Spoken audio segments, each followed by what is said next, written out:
Good morning, everyone, and welcome to the Singapore International Chamber of Commerce webinar. The topic today is an update on the network trade platform. SICC is one of 5 authorized operators in Singapore, authorized operators of Singapore Customs, and we've been issuing non-preferential certificates of origin and endorsing trade documents since 1923. And if there's an area of work that needs more digitalization, it's definitely trade documentation, both to cope with efficiency and also to cope with a lack of knowledge that sometimes causes problems for customers and us alike in terms of processing applications. So I'm delighted to welcome you all here today. And we've got 2 expert speakers for you. First of all, we've got Andrew Nyo from the Network Trade Platform. And Andrew is going to keep us entertained and educated with an update of the Network Trade Platform's capabilities. Andrew will be followed by Ryan Sequeira from BNP Paribas, Asia Pacific.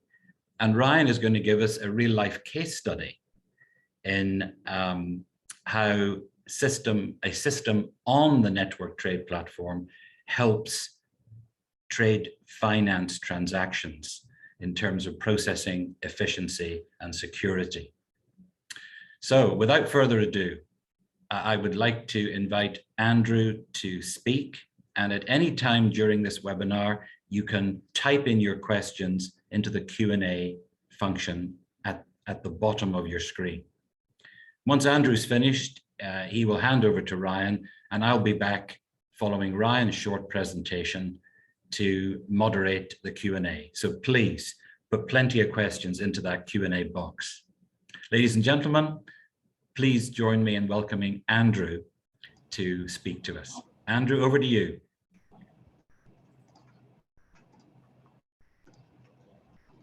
Hi, good morning everyone.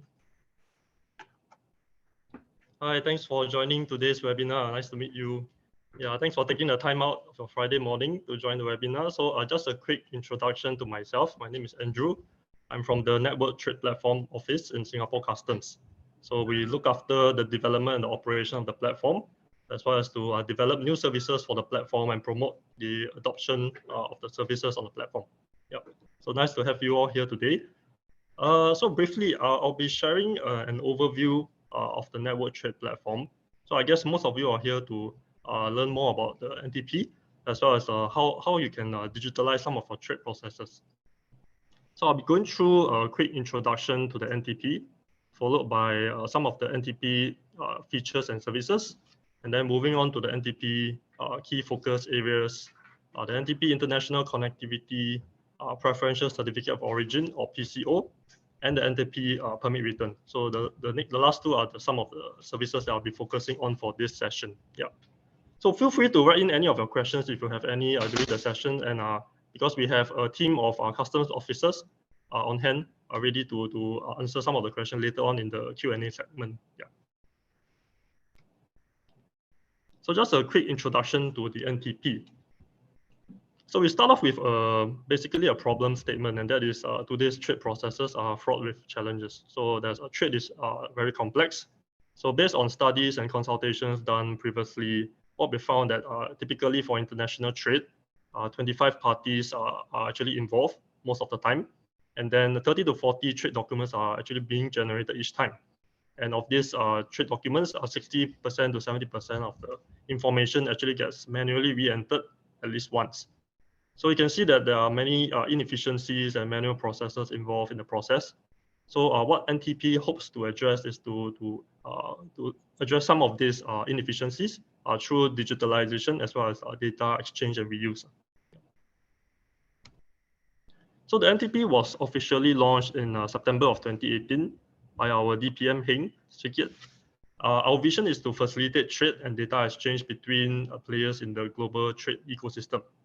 So as a transformational platform, Our vision is to be a truly global network to enable the efficient flow of goods and services linked to a secure flow of financing, facilitated by a swift exchange of data, so that all parties, so this includes importers, exporters, the custom authorities, all can work together to facilitate trade.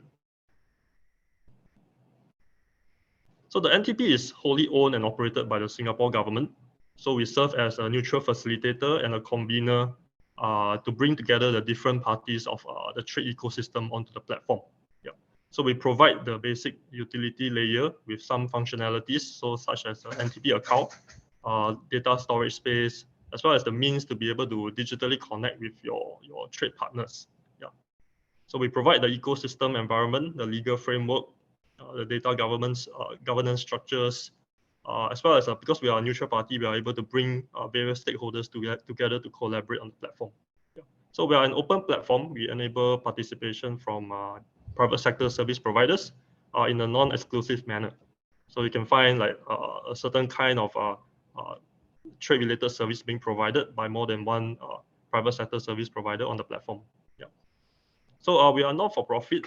In the sense that our aim is to lower the cost of digitalization, to promote the adoption, as well as the usage of the NTP and the services on the platform. Yeah. So the whole of government support is given to the NTP to ensure its success. So we have our parent ministry, the Ministry of Finance, the Ministry of Trade and Industry, MAS, the economic agencies like EDB Singapore, Enterprise Singapore, as well as the different competent agencies who are in charge of their respective licenses. They're all lending their support for NTP success. So the NTP also enables companies to be able to be connected across the wider trade ecosystem seamlessly. So simply by joining the platform. So we hope that this will minimize the cost and effort for companies to connect with their trade partners, to be able to connect, to collaborate, to exchange data, as well as to comply with some of the customs regulatory functions. Yeah. So apart from the connecting the local ecosystem, we are also working hard to connect with our foreign trade platforms, trade-related platforms, as well as our foreign customs counterparts. Yeah. So to truly become a digital gateway for cross-border platforms. Yeah. So this is just a graph showing the growth of our NTP user over the years. So since our launch in September of 2018, the growth in terms of the number of companies who are on board the platform has been relatively stable over the years. So currently at about 2022, we are seeing about 5,500 companies who are on board the platform, and we project to grow to about 12,000 companies over the next few years. So of which about 2,000 companies are the MNCs, and then 10,000 are mostly the SMEs. Yeah. As for the user profile for the companies, most of them, 35% of them are in the wholesale and retail trade sector. So about slightly below 2,000 companies, and then followed by the logistics service providers, about 1,000 plus companies. And then the rest are made up of those in manufacturing, professional services, finance, and others. So I'll just move on to some of the NTP features and services. So this is a slide showing the overview of NTP's core functionalities and services. So if you can see on the left-hand side, for government services, for companies, some of them, they are applying for certificates, such as a certificate of free sale on the platform, or they can also apply for different types of licenses. For value-added services, so these are government services where we make available to try and increase the productivity of trade processes. So I'll be touching on some of these value-added service, in particular the permit return later on. Yeah. So for government-to-government digital connectivity, we are working, efforts are underway to establish the link-ups with different the countries in the ASEAN region, Australia, China, Indonesia, the Netherlands, New Zealand, the United States. Yeah, basically to enable the digital exchange of trade documents. Yeah, so apart from government-to-government digital connectivity, which I'll be sharing more later, because I have a segment on the electronic preferential certificate of origin exchange with China, which I'll touch on later on. So apart from the government services, there's also business-to-business services on the platform, B2B services. So we have classified them under value-added services and digital trade services. So they represent the wide spectrum of the trade process. So they are handling different parts of the trade process. For instance, upstream document preparation, ERP providers, the freight management systems, the warehouse management systems, down to the trade financing as well as the payments. Yeah. So do check out the different services that's on the platform. Yeah. And at the same time, if you happen to be a provider of one of these trade-related digital services as well, we do welcome you to reach out to us. Yeah. So the NTP also provides utilities such as API and SFTP connectivity for companies to be able to connect their internal systems with the platform to streamline the exchange of data. Yeah. So you have a data repository as well as the ability to be digitally connected with your trade partners. So on the platform, you can simply send a business partnership request to your trade partners on the platform, and you'll be able to connect and start exchanging data. Yeah. And of course, a task and notification bar as well. Yeah. So for our NTP, we use a verified digital identity. We are using company CodePass to verify the identity of every user who uses the platform. And we also have single sign-on function for companies to be able to seamlessly use their NTP account to be able to log into other platforms as well. Yeah. So I'll move on to touch on some of the NTP's key focus areas. One of which we are looking at is the government-to-government digital connectivity, and also the business-to-government interactions and the government data services. So for government-to-government digital connectivity, our efforts are underway to basically collaborate with our partner countries to identify use cases as well as to build cross-border digital connectivity. Yeah. So this is in line with our vision to become a truly global platform. Yeah. So what we want to do is to enable the reuse of data resulting from this cross-border digital connectivity to facilitate the digital trade. Yeah. So one example is the Singapore to China exchange of the electronic preferential certificate of origin. Yeah. So basically, with this system, you'll be able to transmit and receive your certificate of origin, preferential one, through the system instead of using the hard copy. Yeah. So I'll touch more on that later on. So the next key focus area is the business to government interaction. So basically, we want to streamline the business to government processes for traders to be able to transact easily with the government, and also to explore the trade-related processes, both upstream as well as downstream of the traders' transactions with the government, to facilitate and enhance the traders' compliance with the other regulatory requirements. So one example of this is our electronic bankers guarantee program, where basically traders will be able to grant consent to the banks to be able to send an electronic copy of the banker's guarantee to customs for security purposes. Yeah. So if you need to, like for instance, you're applying for licensed premises, or you want to move certain goods. So if you need to apply for a security deposit, you can apply for a banker's guarantee. And through this banker's guarantee program, you can electronically send it from the bank to the customs without having to manually go down to the bank to take it and to courier it in a hard copy to customs. Yeah. So at the same time, you can also do the discharging as well as any claiming from the banker's guarantee using the program as well. So I believe Ryan later will be able to share more about this. I think he has a segment on this part. He'll be sharing more about this banker's guarantee later on. Yeah. For the next key focus area is basically the government data services. What we want to do is to facilitate and enable the use of government trade data for reuse and better decision making, as well as to also enhance the traders' compliance with the other regulatory requirements. So one example of this is the Trade Finance Compliance (TFC), which basically leverages on the government permit data to facilitate and enhance the bank's compliance with the regulatory requirements. Yeah. So basically, the banks are with the consent of the traders, they'll be able to verify the underlying trade using the permit data, so to better help with their trade finance checks before they do the trade financing. Yeah. Okay, so right now I'll be moving on to the more in depth into this particular service, the NTP International Connectivity Preferential Certificate of Origin, or PCO for short. So I'll start with so what is a PCO?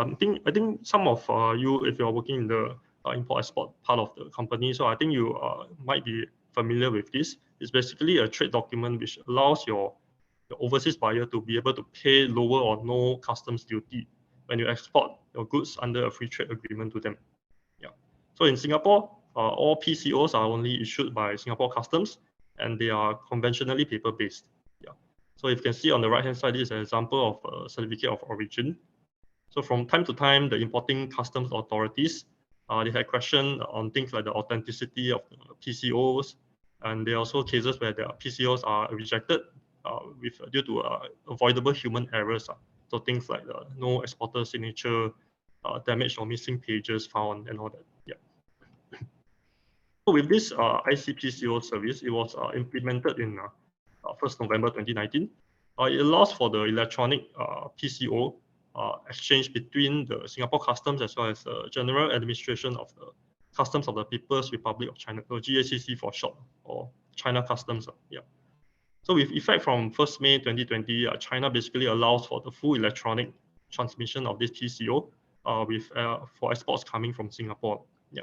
So basically, traders will just need to apply for their PCO using the current processes through TradeNet, and then with NTP, they'll be able to retrieve that CO, make some amendments, and send it over electronically to the China Customs for the retrieval.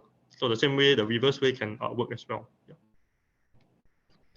So this is just a before and after snapshot. So before, the usual way of presentation of the PCO to China is such that the exporter first applies the PCO via TradeNet, and then the Singapore Customs will approve the PCO via TradeNet. The exporter will then collect the hard copy PCO from the printing center, and then he dispatches it via courier to the freight forwarder together with the cargo. And then subsequently, the importing side, they will be able to present the hard copy PCO to China for verification. And then it can either be accepted or rejected if there are some anomalies or some errors. And then it comes back to Singapore Customs again. So the companies will get in touch with Singapore Customs to address some of these queries, and of course the legitimacy also of the PCO. So after with the implementation of this NTP ICPCO, basically the exporter continues to apply for the PCO via TradeNet. And then once the Singapore Customs officer approves it, they will be able to log into NTP to retrieve the copy of this PCO, and then make some amendments and transmit it to China Customs, where it will be accepted, or if there's any error, it will be rejected as well. Yeah. Basically, for benefits, it provides certainty for businesses. Firstly, it guarantees the authenticity of the PCO, as the data is exchanged on the encrypted platforms rather than through hard copy hand passing to each other. Yeah. It ensures uninterrupted transmission of the PCOs to China, and also eliminates the avoidable human errors. So things like lost PCOs, damaged, or missing signatures, or overlooking some key details. Yeah. So the second benefit is basically it helps eliminate business costs. So these are costs associated with the handling and transportation of the paper documentation. And also it helps increase business competitive advantage. So with this seamless data flow with China, it allows for business to offer like shorter goods time to market. So potentially through faster custom clearance with the proper documentation.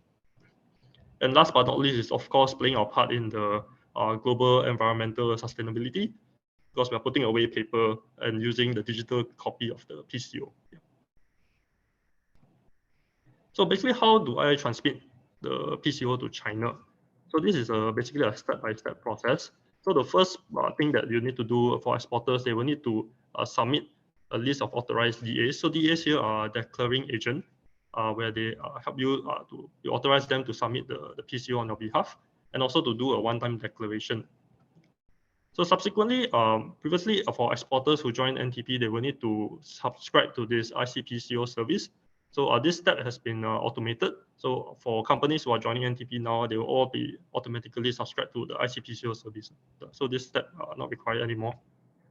So for transmission of the PCO to China, firstly, you have to apply for your PCO in TradeNet so that that process remains the same. So once it's approved on TradeNet, you basically just need to log into NTP and access the iCPCO service. You search for your approved PCO using the certificate number, and then you make some adjustments before submitting for transmission. Yeah. So the adjustments here are basically the 6 fields to conform to the requirements of the importing authorities in China. Yeah. So for the importing authorities, sometimes they require you to change the CNHS code, the item description, number, kind of packages, origin criterion, quantity, and unit. Yeah. So it's best to check with your importers what are these exact requirements. So the step-by-step guide. So firstly, you access our NTP page. So you log in, you create an NTP account, you log in using your Pass, and then you click on under government services, you click on browse government value-added services. So if you're logged in, you'll be able to see under your subscription, the tab, you'll be automatically subscribed to this NTP iCPCO service. And then using the single sign-on button, so this is the tick at the side, you can click on the single sign-on button to be able to access the service. Yeah. And then for submission, transmission of the PCO to China, you can submit. Click on Submit SG Certificate of Origin, and then you can search for your PCO using the certificate reference number or the date range based on the PCO approval date. Yeah. So the date range should not exceed 31 days. Yeah. So upon clicking the particular PCO that you want to transmit electronically, then you'll be redirected to confirm. And then you can review the information within the PCO. And this is the part where you will do your amendments to the 6 fields to conform to the requirements of the authorities. Yeah. So upon successful submission of the particular PCO, then you will see the following information on the submission details. Yeah. So for the retrieval of the China origin PCO, so this is when you want to claim for like preferential tariffs, or you want to apply for instance, a back-to-back CO. So you need to obtain this China origin PCO. So you'll click on Retrieve Certificate of Origin. And then under CNCO, you will enter key details such as the certificate number, the date of departure of the goods, and the carrier number. So you need to obtain this information from your exporter over at China side to be able to retrieve this CO. So these are key information that has to match. So this is to prevent any unauthorized access of your PCO, which is only intended for your company. Yeah. So must get these 3 key information. And then you'll be able to click on a hyperlink on the certificate to access the PCO, review the details. And if you need to print it out, you can select using the tab. Or alternatively, you can send it to your NTP data repository. So you can click on send to NTP, where a copy of the XML file will be sent to your data repo. Yeah. So for more information, you can just basically visit our website on Certificate of Origin. Yeah. Okay, so apart from the certificate of origin, there's also another certificate that uses the same system to transmit to China customs. So basically, this is a certificate of non-manipulation. So some companies, they apply for a CNM basically to certify that the goods in transit via Singapore have not been switched or modified during transit. Yeah. So this service similarly allows for the online application and the digital retrieval of the electronic CNM. Yeah, using the service. So for certificate of non-manipulation that whose country of final destination are China, so this will the system allows for auto transmission of this certificate to China without any further action from the traders. Yeah. Okay, so that's the government to government initiative that we have. There's also a lot more that's ongoing, upcoming services for government to government interoperability and connectivity. So I'll move on now to NTP permit return to basically share a little bit more about how permit data can be reused and to help facilitate your trade processes. Yeah.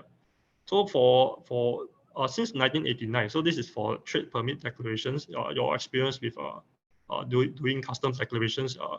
For the longest time, I mean, for most companies, they'll be applying for their import and export permit through TradeNet. So basically, what happens is that currently the trader, they will submit their permit application through a TradeNet front-end service provider. so TNFE, where they will customize their solutions to provide ways to obtain your goods data, your value of your goods, things like your shipment data, to put it into a permit preparation form for subsequent submission to TradeNet to make a customs declaration. Yeah. So then the customs will process the application, and the TradeNet will return the approved permit to the trader via the TNFE. Yeah. So there are different TNFE providers. I think some of you are familiar with things like GETS, VCC, TNETS, BlueJ, yeah, providing this service. So that process has not changed. So with NTP, traders or declaring agents, they will continue to apply for their permits through the TradeNet front-end service providers.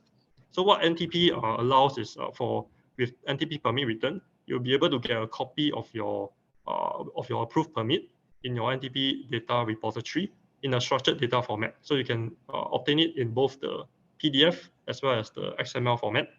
And then you can reuse this permit data by sending to your different trade partners or your other service providers. For instance, the TNFE, some of them, they are providing like permit reconciliation services.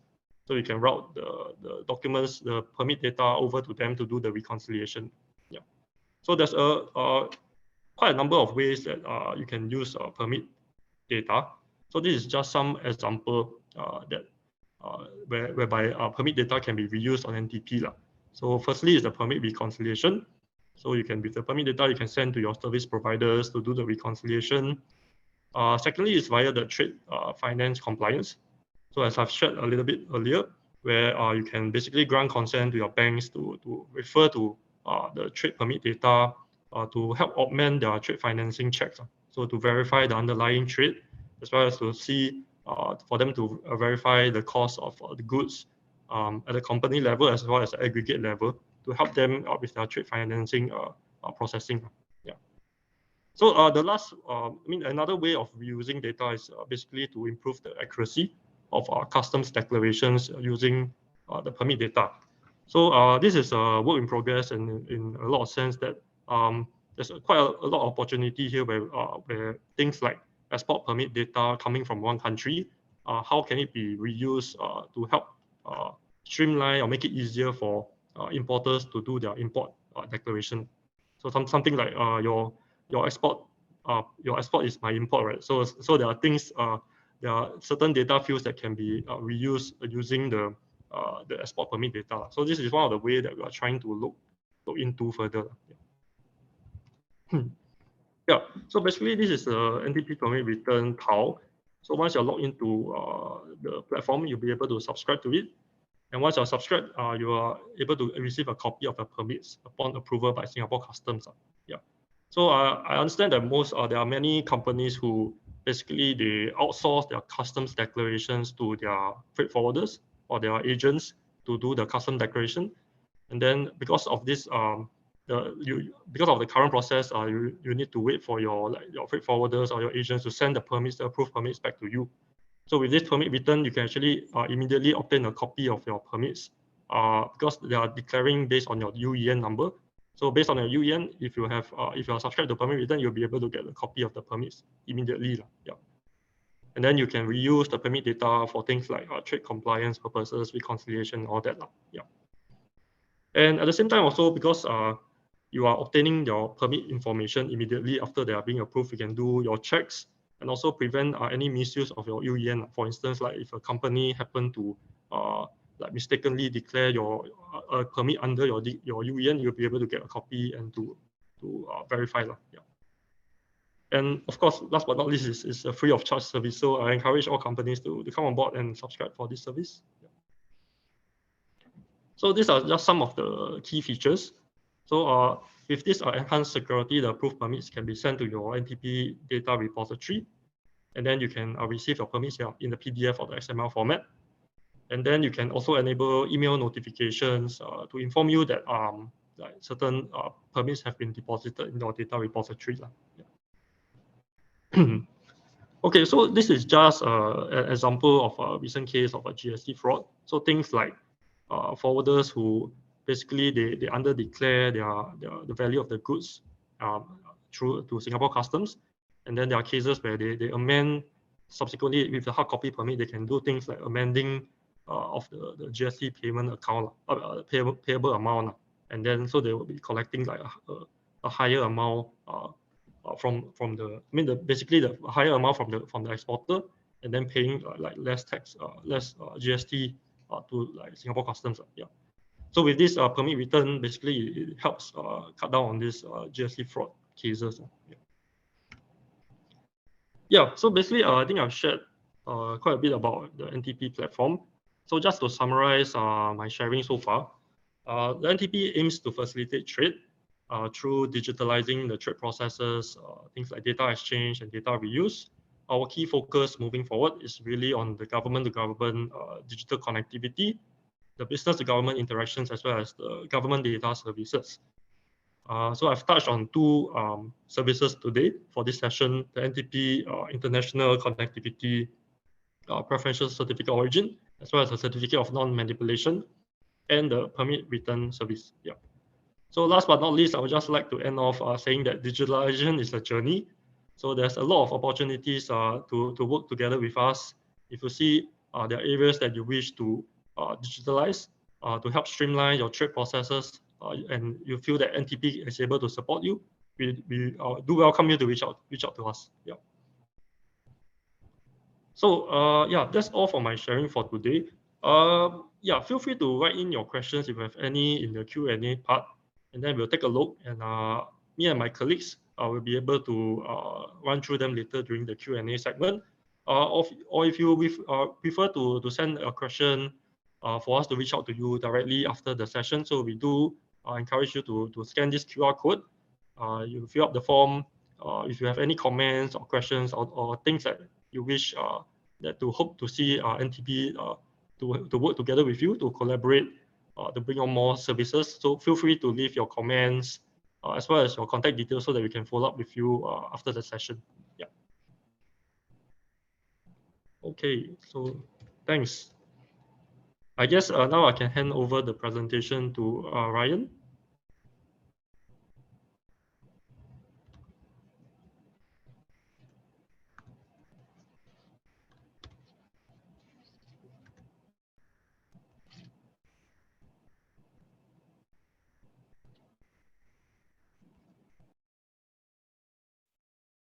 Hello, am I clear? Can you hear me? Yeah. So, yeah, we can hear you, Ryan. If you could please speak up. You're a little soft. Sure. Thank you so much. So thanks, Andrew. Very interesting session, as always.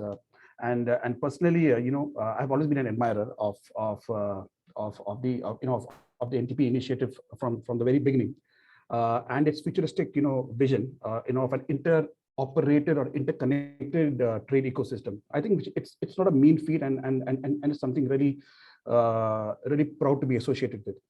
So when we talk of trade of a trade ecosystem, and also as briefly covered by Andrew, I think the current trade ecosystem in the way it is, and as you can see in the slide here, it's a pretty complex maze of players, on either side when it comes to exporters or importers, and it's because of this complex maze of players.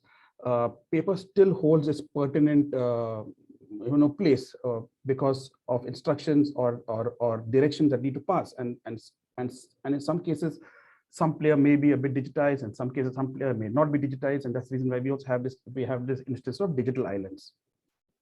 But this said, I think once again initiatives like the network trade platform are a step in an absolute an absolute right direction to sort of facilitating this digitization across various stakeholders in the ecosystem. And I think starting with Singapore is indeed a real good start. So moving on very quickly, is I think the pandemic, as we have all seen, has changed the way we all work. Our experiences have been unique. Especially if you ask me, who would have thought that sending a set of documents from point A to point B would have been a challenge. So I don't think any one of us ever envisaged that, but that did happen. So it's these challenges that have brought us back to focus on the need for a digital or a digitized alternative. Now, when we talk of digitization, and we hear a lot about the word digitization, in fact, there are two terms that actually go hand in hand. It's digitization and digitalization.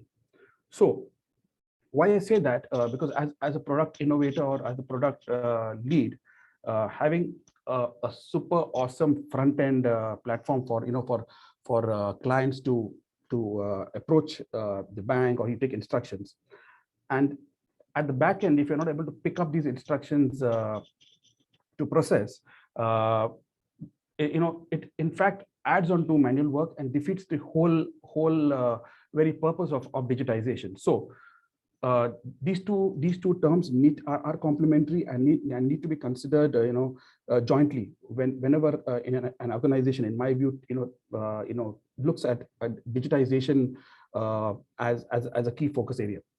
So moving on and coming back to NTP, and once again a topic that's of prime interest to me, for a product innovator like myself, who we guys are always on the lookout for new initiatives, new frameworks, new offerings, which we can leverage on, which we can build on, to bring in something new for the industry, for our clients. And document exchange, in my view, I think it's supposed to be briefly covered by Andrew, is a great platform, a great framework, for all of us to put our thinking caps and sort of usher in that wave of digitization and digitalization. So I'll give you a simple, a simple view or a simple explanation of how the document exchange concept for NTP works. So just to for a sort of simplistic understanding for the audience here who have not exactly experienced something called document exchange. So going back to our organizations, I think all of us have this common drive. And we have folders. Let's take an example. I have a folder in a common drive of my organization named Ryan, and Andrew, who's also in my organization, has his folder named Andrew. Now, if I have to transfer a document from my folder to Andrew, or from Andrew wants to transfer it to me, it's very easy. It's a drag and drop, cut and paste and whatever, because we are on the same network, the same common drive of the organization. Now, what happens if we need to transfer the same document and me with the bank and Andrew with the network platform office? It's not going to be possible for a drag and drop on a common folder. So the option for us in this case then is to send an email with the attachment or print the documents. So it defeats to some level the purpose of digitization or the habit to form into to create a digital era. So that's where the NTP document exchange initiative comes in. I think it's wonderful. It's really innovative, and it brings it invites all stakeholders on the platform to very conveniently share documents between themselves. And if I were to say, it's like a common drive today in Singapore for all players in the ecosystem of trade, and ushers the convenience now to place documents or transmit documents to one another in an extremely efficient and secure manner.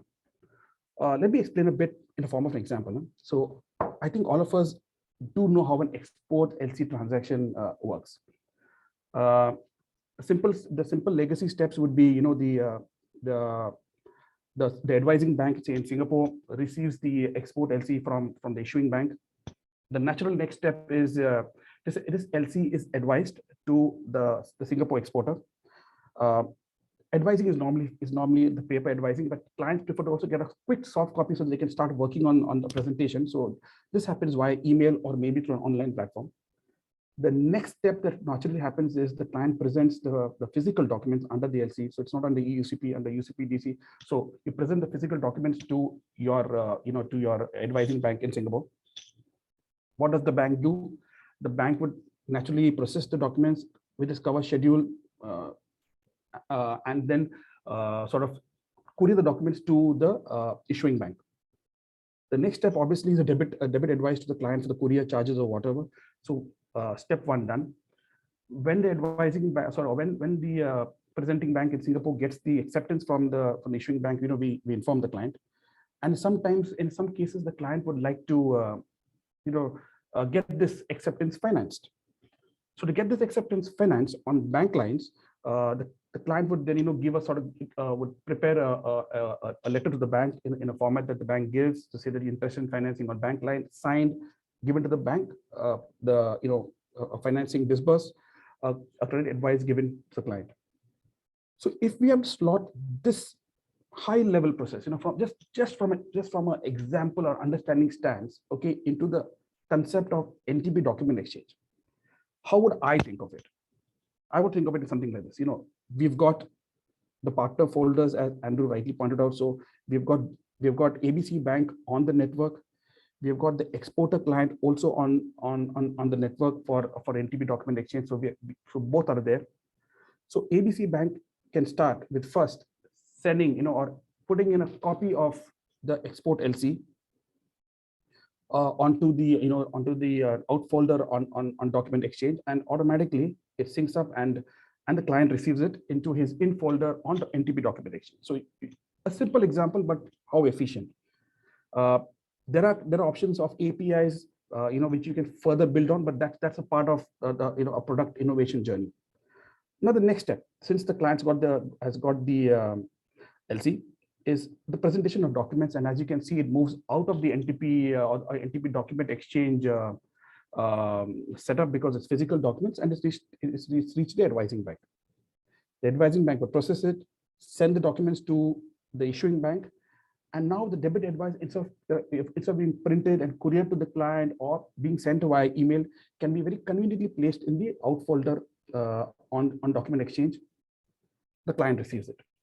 Single repository, convenient, secure. The client has all his information on the platform. So the next step, as I said, is you get the acceptance. The ABC Bank gets the acceptance from the issuing bank. Informs the client. The client says, "Oh, I would like to finance this." So okay, simple. We don't take signature. The client can fill up the financing form. No signature required because it's coming to a very authorized, a very authenticated source.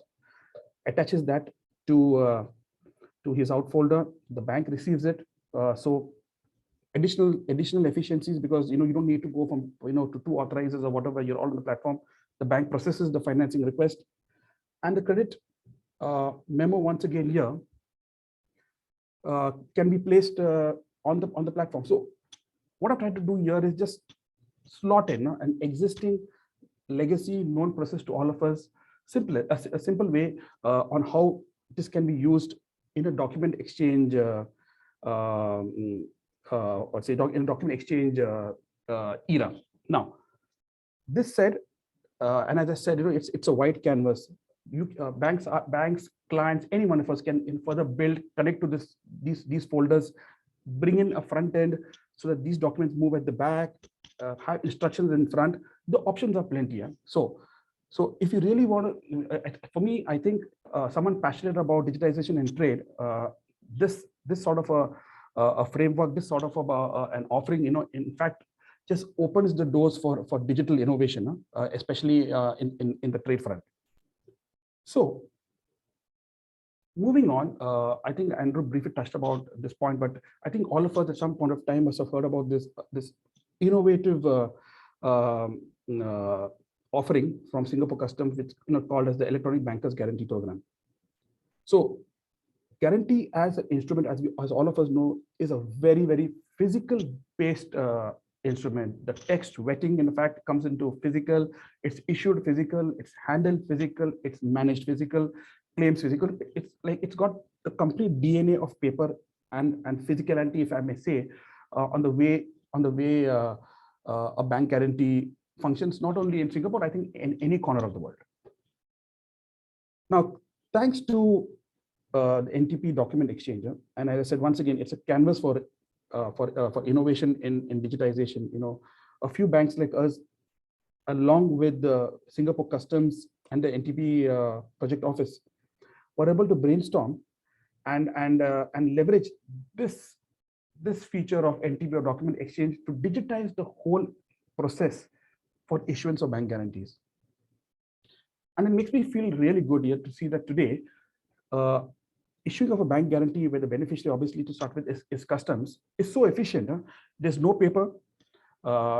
Steps are really reduced. The turnaround times are really reduced. Clients are happy. I think banks are happy. And I think this is an opportunity that should not be ever missed. If you have any guarantees to be issued in the favor of Singapore customs, a digital guarantee, I think, is the order of the day and is the future today. And as far as I know, I think a lot of my European counterparts have been really keenly asking us on how this actually functions in Singapore. So moving on to the last slide, of the day. Let me first quickly draw your attention to the right-hand side box below for an extract from the ICC. Just coming in between.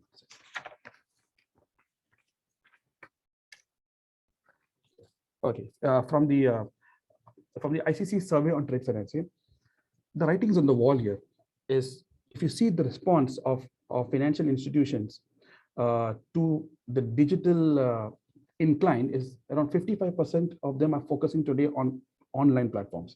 So they're not distinguished between whether it's online platforms, whether it's proprietary or third party. That's not there, but it's online platforms.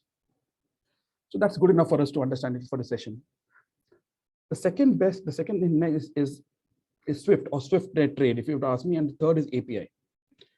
I think NTP already has the key ingredients of all three, but narrowing down to here is, let me first help you to identify or understand what's the difference between a bank proprietary platform and a bank agnostic platform.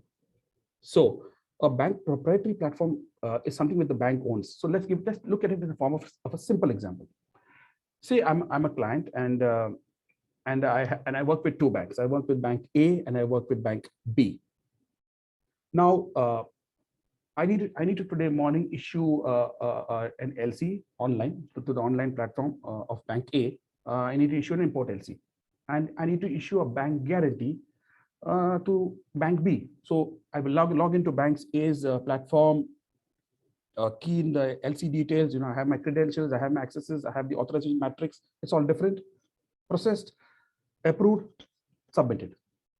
Then I log out of the bank A platform. I log into bank B platform for the guarantee. Once again, I need to a separate set of credentials, passwords, so on and so forth. Activity done, closed. So what happens to track, trace, and monitor? It's separate. I need to be logged into bank A to see what's happening on my LC. I need to be logged into bank B platform to see what's happening on my guarantee. So the third party platform, which is another extremely innovative thought process under the NTP umbrella, is in the case of a third party platform, you use one platform. You log in so going back to our same example, you log into a third party platform. In this case, you look at CamelONE. You have a drop down of banks. The banks are have been the current participant of banks are at the foot of the slide. So you pick up bank A, you submit your import LC on in the same platform without locking out, with the same credential. You select bank B, and you can process your guarantee. So track, trace, monitor, everything for a client user is all on one platform. You don't have multiple passwords, multiple credentials, and so on and so forth. Simple. So to give you a very brief of CamelONE, CamelONE was a real innovative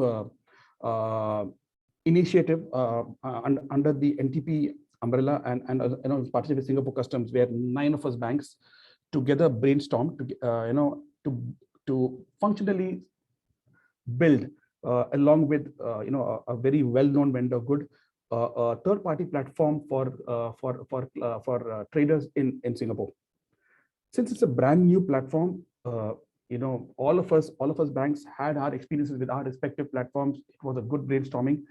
I think it's a really innovative platform. The product digital suite, as you can see here, has just about everything that you would require from a trade finance or a trade financing front, starting with letters of credit to receivable, payable, discounting. So you have all modules. Number one, I think it's very efficient, very easy to use, because a lot of mind was applied, a lot of experiences were applied, a lot of learnings were applied when this platform was designed. So just in case, any of you are keen to explore CamelONE, please feel free to reach out, just in case your banks are one of the participating banks below, and I'm sure your bank will be able to guide you on how do you get onboarded to the platform. But I think the default requirement is you need to be subscribed to the network trade platform. So with this, I think I end my quick session here. Thank you very much for your patience, and also a big thank you to SICC for this opportunity, to speak on digitization and its various options in the space of trade. Thank you very much. Thank you very much indeed, Ryan. Great to see that CamelONE has the support of so many banks. I mean, it's remarkable in itself that so many banks collaborated, and it's great to see that it's fit for purpose. So let's start the Q&A, and if I can invite Andrew back on as well to put his video on so we can see him again. Thank you. Please unmute yourself, Andrew. Thank you so much.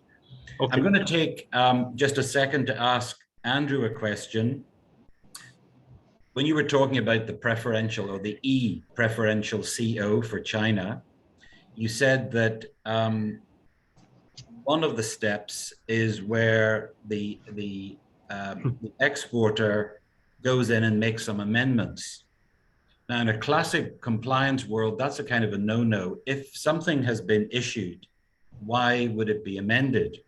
And later in your presentation, you explained that there are specific HS code, etc., details specific to China that have to be inputted. So my question as an ordinary layman is, why can that information not be part of the original application so that the ePCO just flows through without any intervention from the exporter? Okay. Yeah, so basically, I think sometimes things based on the importing requirements on the China side, I think there are times where some information needs to be amended before submission. Yeah, I'm not too sure if Felicia from the Tariffs and Trade Services branch will be able to take this question, because we understand that typically for companies, if they want to meet the import regulations over at the China side, sometimes they have to do some amendments. Yeah. So I'm not sure if Felicia will be able to take this question. Yeah. Hello. Yeah. I agree with what Andrew has said. Gregory, Felicia's colleague. Yeah, I agree with what Andrew has said. The 6 data fields are in additional to what is found in the PCO. So to facilitate your imports into China, you have to fill in these 6 fields correctly, so that the freight forwarder in China is able to make use of the data in 6 fields in the China import declarations. Yeah, I understand that, but my question is, why can that information not form part of the original application, so that once the preferential CO has been issued by customs, no further amendments are needed? I'm just trying to understand why China-specific information for a preferential CO for China cannot all come as part of the original application. Do you understand what I mean? Yes, yeah, but okay, if you look at the effect of the cost component, just to say today we have with China, they ask us to include these 6 data fields. What if another country A, asks us to include another 4 data field or 5 data field? So your trade net declarations will be a lot of fields to fill in. Yeah. So currently, since it's only since it's from China 6 data field, that's why we decided to delink and so that normal traders that don't export to China do not have to fill in these 6 data fields. Yeah, so yeah, this is got it. And that's exactly what I was hoping you'd say. Fantastic. Thank you so much. There's a lot of questions in the Q&A box. Thank you to our audience for those questions. So let's get through them as quickly as we can. First of all, we've got a question from OCBC. Ever since NTP was launched, may I know the percentage of utilization from financial institutions? And I think Yi wants to answer that question. Yi, you want to take that question? Yeah, I'm not sure if you can hear me, Victor, but yeah, we can, loud and clear. Yeah, happy to turn on the video, but I think I need your permission, sir. You need my permission to turn on a video. Yeah, but right. Great, thank you. Hi everyone. Good to see you again, Victor. Yeah, I thought it was a very important question. Utilization, right? Building the platform is one thing. Getting utilization, I guess that's the real crux of it. So I'd like to maybe share with everyone what's happening. Andrew's talked about the many services, and thank you, Ryan, for characterizing it as a canvas. I think that's so well put. As a canvas, there's a lot more that can go on it, and we look forward to everyone participating and also, having conversations with us on what else we can do. But as of today, the NTP has over 5,000, we're pushing 6,000 user companies. So the utilization is not shabby. Clearly different companies use it for different things. There was also a question, I think, specific from our colleague in OCBC, how the FIs or the financial institutions are using the system.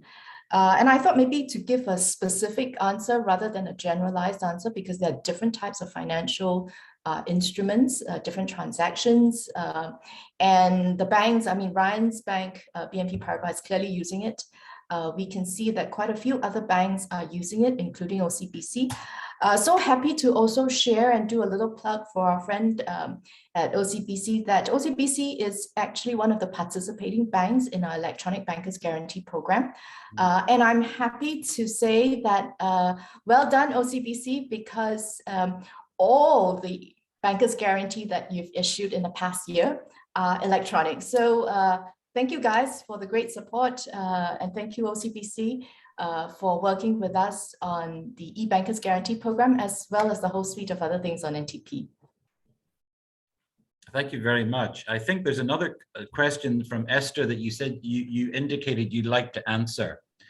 Right. Actually, I would maybe like to invite Greg and Felicia to maybe come on. There is a question on RCEP that we thought might be useful to answer, but also another question on API. So Greg, maybe, and Felicia, I take the API question first, because I think this might be useful for quite a number of our members in the audience today. There was a question on API, whether with permit return, you could actually connect via API and get that data into your SAP, or for that matter, any ERP system. The straight answer is yes. There was also a question follow on whether it has to be through a vendor. The answer is no. Basically, you get in touch with us. We give you some specs. We do the API testing connectivity. You would have to use your own IT folks on your end. We will use our own IT folks on our end. As long as the test goes fine, you are then able to connect via API, and you can draw that data whether into your SAP system, other ERP systems, or for that matter, any system that you have that is able to consume the API. Right, so for those of you in the audience who's looking at consuming data from NTP, whether permit return or anything else, and you prefer to do it via API right into your in-situ systems, that is available. We don't charge you any extra for it because it's your data anyway. We just need you to co-invest with us in terms of your own IT manpower to do the API connectivity test. That's it. Okay, thank you. There's quite a few questions in the Q&A box on who can apply for a preferential CO on TradeNet. Who would like to take that? Okay, maybe I'll take that question. I'm Felicia from Customs. Thanks, Felicia. Go ahead. Yeah, hi. Basically, the exporter, manufacturer, or the authorized declaring agent can actually apply for a PCO via TradeNet.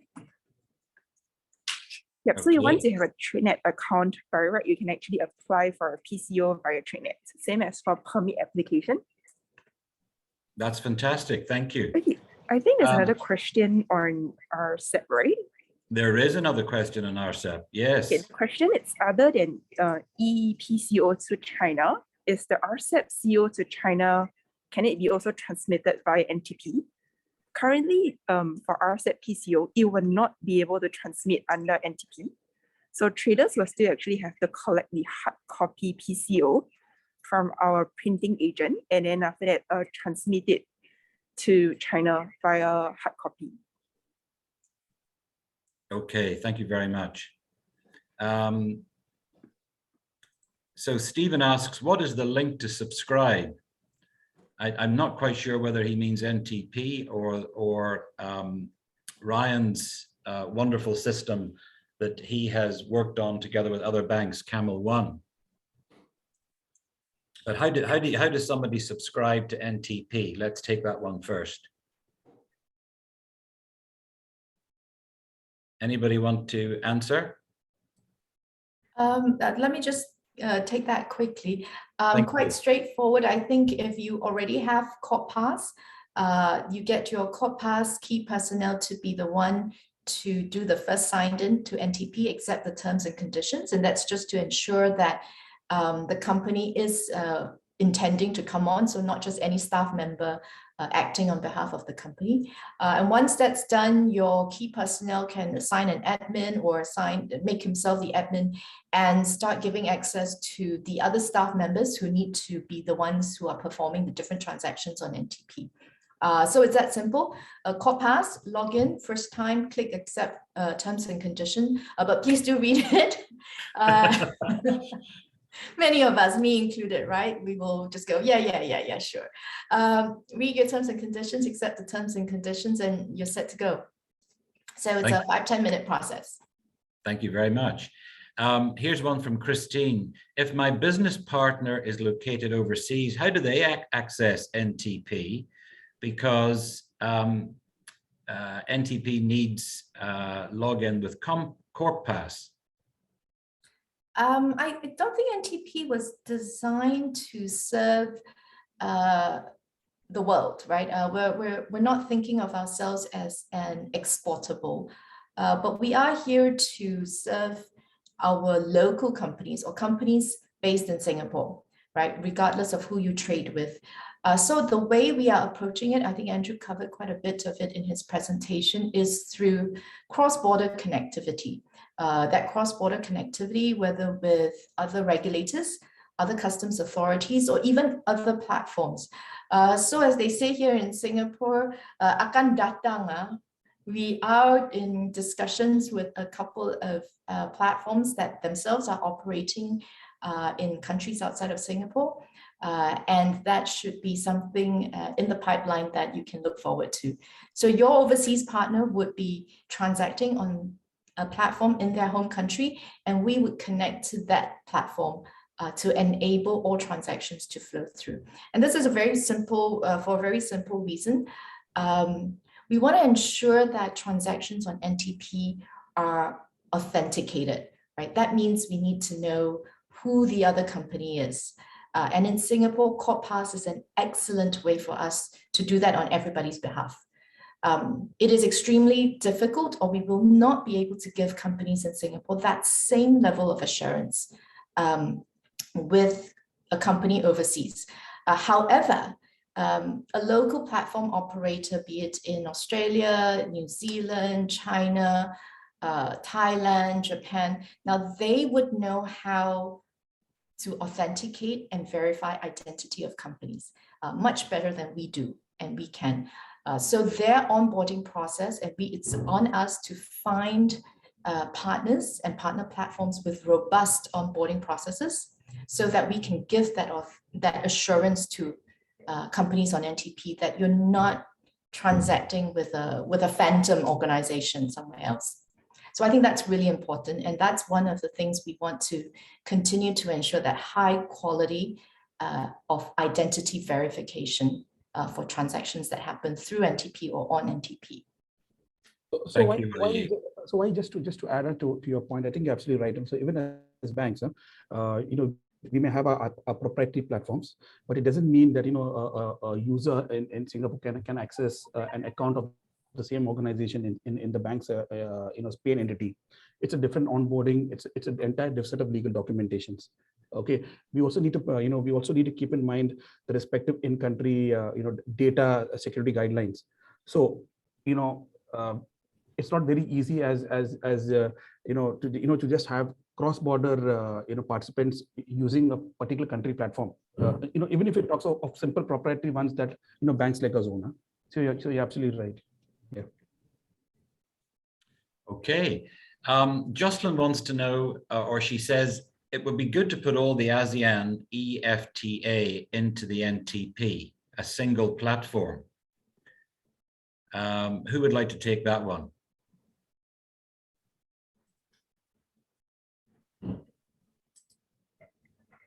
Felicia there, but well, maybe a few things.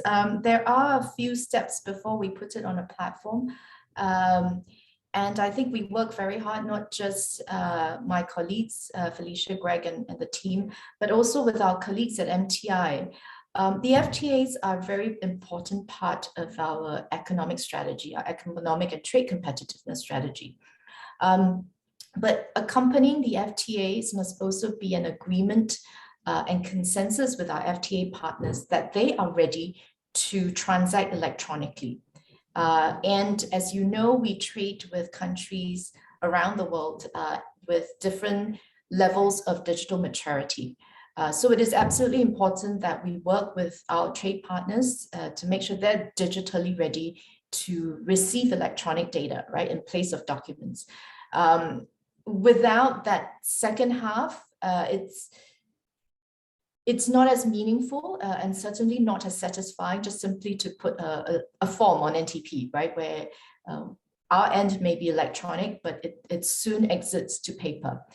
So rest assured, I think we do want to be able to put it all in one place, but we also want to, and we still need to work with our colleagues across government as well as our colleagues overseas to ensure that they are digitally ready to receive it and they are also digitally ready to transmit to us. So unfortunately, there is a little bit of patchiness. It's not all homogeneous, but it's something we will work towards. Yeah, it's very much a journey, as Andrew said in his presentation. Stanley wants to know, can our forwarders with a TradeNet account apply for a preferential CO and an ordinary CO on NTP? Well, I think the answer to that is yes. Anybody want to add anything there? Greg, Felicia, anything you guys would like to add to that?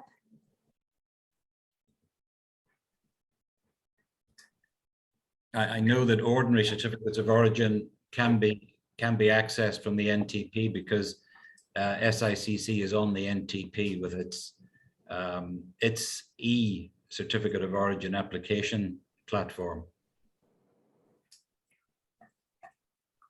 Felicia, you want to add anything? Yep, sorry, just give me a moment. Sure.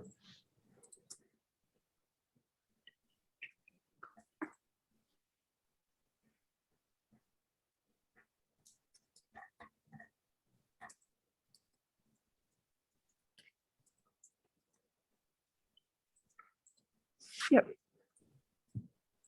I think there's nothing much for me to add on. Like PCOs and OCO can be applied via TradeNet. Yeah, and then after that, you can actually go to NTP to actually transmit the ePCO to China. And then on TradeNet will be for ASW, which is the ASEAN single window for PCOs to under Artiga. Yeah, and then for ordinary certificates of origin, people can use the NTP to access those platforms. Okay, good.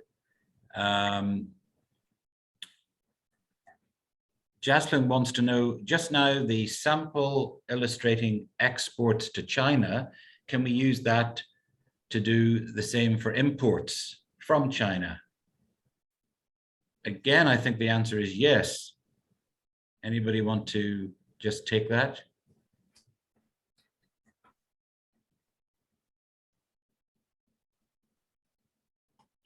Hi, before we take the question, is it possible to get the inquirer to elaborate further so that we can better understand their inquiry?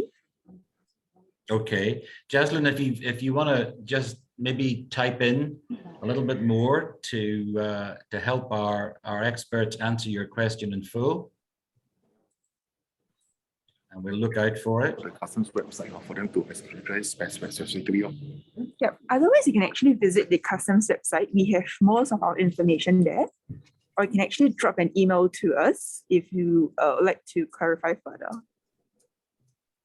Yep, our email address is actually customs_ROO@customs.gov.sg. For rules of origin related matters, you can actually drop us an email. Thank you, Felicia. Very helpful. Thank you. So Janet has a question. Can we apply Corp Pass for our offsite team who sit in another country? So this sounds like an outsourcing team. Yeah, okay. So Janet, if for as long as it is under your company, Corp Pass and will require you to furnish a certain number of documents around the identity.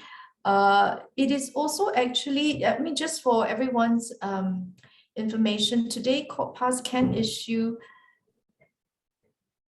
credentials to one of your offices as long as it's tied to a Singapore entity or as long as it's tied to an entity. In certain exceptional circumstances, with certain documents and support, you might even be able to get, a foreign entity might even be able to get Corp Pass, but that's a Corp Pass criteria. So Jenna, if you have a staff member of your company who happens to sit in another country, I think today that's not really the issue. You should approach Corp Pass office to understand that process. But it's still, this person will still be transacting for your company. That means it will be representing the Singapore entity. Thank you very much. Citi asks, what's the percentage of banks accepting electronic shipping documents? For example, bill of lading for LC payments here in Singapore. Maybe that's one for Ryan.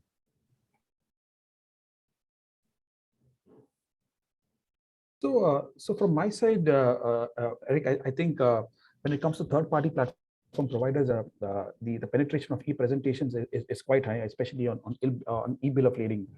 So these numbers and throughputs, in fact, I think are available well online, on the respective platforms, SDocs, Bolero or TradeLens. So the names of clients may be a bit confidential, but personally, I think these are well entrenched platforms, and I think they're also a part of the NTP service suite. I hope it answered, Citi. Okay, thanks, Ryan. Citi's got another question. If there isn't a need to collect the hard copy ePCO for China, can the option for electronic transmission be made available as one of the options in TradeNet during the PCO application? Hi, Victor. I'll take that question. Okay, Thanks, well, Felicia. it's actually not necessary to actually collect the hard copy PCO, but it'd be good for traders to actually collect for record keeping purposes. Okay, as for the why you cannot do transmit the PCO via TradeNet, I think I shared by my colleague Gregory just now that for ePCO transmission to China, there's still 6 fields that you need to adjust, and it has to be done via NTP. So that's the reason why you cannot do it through TradeNet. And the link between China and Singapore is actually done. It's actually on EODS, which is hosted on NTP. Yeah, I hope that answered the question. Thanks, Felicia. I think we have covered all the questions in the chat. So thank you so much, everybody. It's clear to see the level of interest in making everybody's lives easier through digitization and digitalization. And I particularly liked Ryan's definition of both. And really what I want to do is thank everybody from Singapore Customs, especially Andrew, Yi, Felicia, and also Ryan from BNP Paribas for joining us this morning and sharing your knowledge and the updates on both the NTP as well as CamelONE, which, as I say, as a former bank officer myself, I think it's a remarkable achievement that you've got 10 banks coming together to do anything. So very well done. I think it's a fantastic outcome and can only help their customers as well as make their own processing lives a lot easier. With that, I want to sort of close out and just say to everybody that if there's anything we can do for you at SICC, don't hesitate to ask. We do issue ordinary certificates of origin. We've got an ePCO platform developed by exactly the same company, now called GUUD, spelled G-U-U-D, that we worked with to develop it. That's the same company that Ryan and his colleagues in banking worked with to develop CamelONE. And you can find that on the Network Trade platform. And of course, we also issue the e-carnet, and you'll be glad to hear that we're working this year on an e-carnet application to make our customers' lives easier, and hopefully my processing team's lives easier too. So if there's anything we can do for you, don't hesitate, drop us a line to here-to-help@sicc.com.sg. And from everybody, from Andrew, from everybody at Singapore Customs, and Ryan from BNP Paribas, and myself and my team, thank you for joining us. Wish you a very happy weekend ahead. Thank you so much. Bye-bye, everybody. Take care. Thank you very much, Victor. You're welcome. Thank you. Bye-bye. Bye-bye. Bye-bye. Bye, Andrew. See you.